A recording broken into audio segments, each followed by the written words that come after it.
चारित्र्यावर संशय घेऊन तसेच नाजूक कारणातून चेहरा, कपाळ, डोके व उजव्या हातावर लोखंडी रॉडनं मारून पत्नीचा निर्घृण खून करण्यात आला। ही घटना येथे आज सकाळी सुतारकीमाळा येथे घडली आहे। श्रद्धा सोनल लोटके वय 20 असं मृत पत्नीचे नाव आहे।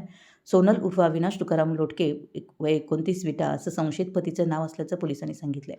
मृताची मावशी दीपाली शशिकांत साठे कराड रस्ता विटा यांनी विटा पोलिसात फिर्याद दिली आहे। दरम्यान खुनानंतर संशयित सोनल पळून गेल्याचं पोलिसांनी सांगितले। मृत श्रद्धानं सोनल उर्फ अविनाश लोटके याच्यावर प्रेमविवाह केला होता। ते विटा इथं सुतारकीमाळ्यातील एका भाड्याच्या घरात राहत होते। 2 वर्षापासून पती सोनलचे एका महिलेशी नाजूक संबंध असल्यानं श्रद्धा व सोनल यांच्यात वाद सुरू होता। पती सोनल पहाटे 4च्या सुमारास 3 वर्षाच्या मुलाला मित्र रोहित कोरडे याच्याकडे घेऊन गेला।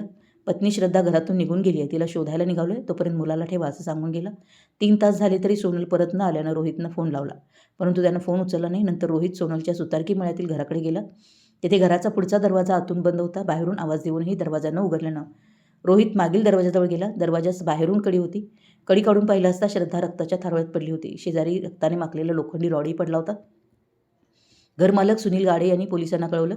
पोलीस उपाधीक्षक विपुल पाटील, पोलीस निरीक्षक धनंजय फडतरे, सहाय्यक पोलीस निरीक्षक जालिंदर पळे, संजीव झाडे, विशाल येळेकर, गुन्हे अन्वेषण